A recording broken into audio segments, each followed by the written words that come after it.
যারা ভবিষ্যতের কাজকে নিয়ে ইনশাআল্লাহ না বলে, তাদের জন্য কোরআন থেকে নেওয়া শিক্ষণীয় একটি গল্প। অবশ্যই আমি এই জনপদের মানুষদের পরীক্ষা করেছি, যেমনি অতীতে আমি একটি ফলের বাগানের কতিপয় মালিককে পরীক্ষা করেছিলাম।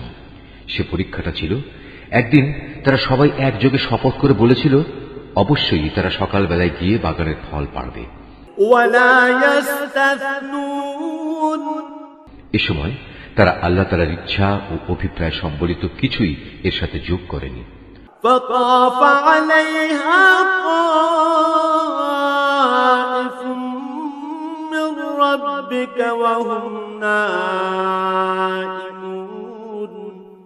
তখন ভোর হতে না হতেই তোমার মালিকের পক্ষ থেকে সেই বাগানের উপর এক বিপর্যয় এসে পড়ল।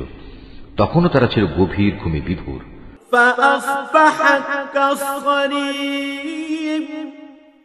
অতঃপর সকালবেলায় তা মধ্যরাতের কৃষ্ণ বর্ণের মতো কালো হয়ে গেল।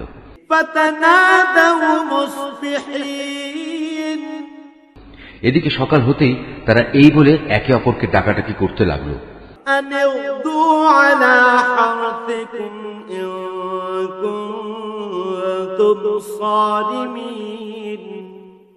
তোমরা যদি সত্যি ফল আহরণ করতে চাও তাহলে সকাল সকাল নিজেদের বাগানের দিকে চলো।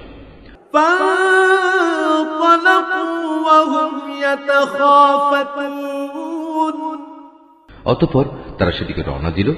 পথের মধ্যে ফিস ফিস করে নিজেদের মধ্যে বলাবলি করতে লাগলো,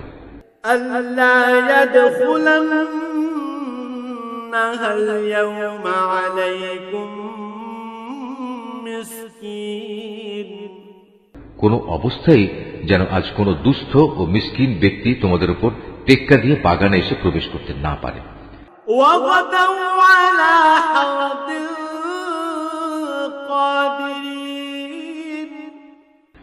তারা সকালবেলায় সংকল্পবদ্ধ হয়ে এসে হাজির হল, যেন তারা নিজেরাই আজ সব ফসল তুলতে সক্ষম হবে।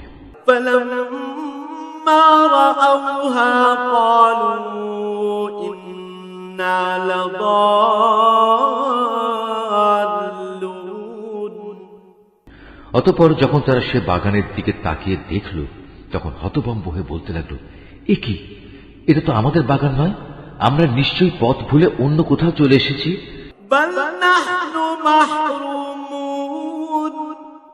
না, আসলে আমরা আজ মাহরুম হয়ে গেছি।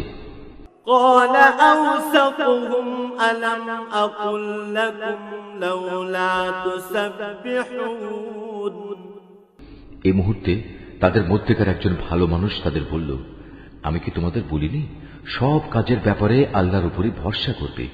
কত ভালো হতো যদি তোমরা আগেই আল্লাহ তাআলার মহান নামের তাসবিহ পড়ে নিতে।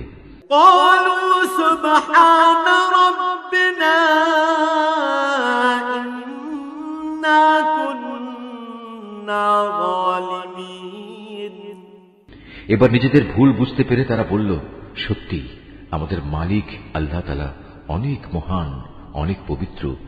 তার নাম না নিয়ে আমরা আসলেই জালেম হয়ে পড়েছিলাম।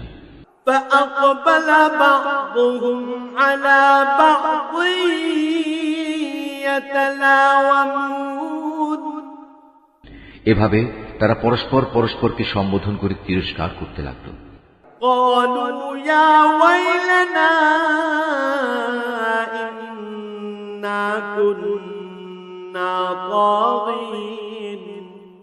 তারা আরো বলল, দুর্ভাগ্য আমাদের, মূলত আমরা সীমা লঙ্ঘন করে ফেলেছিলাম।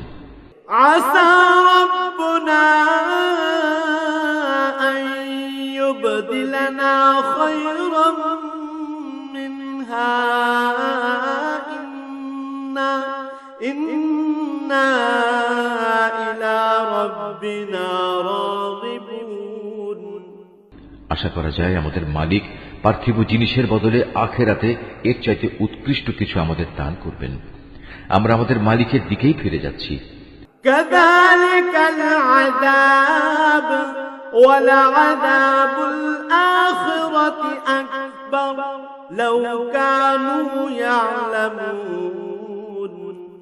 আযাব এভাবে নাজিল হয়, আর পরকালের আযাব তা তো অনেক গুরুতর। কত ভালো হতো তারা যদি তা জানতে পেত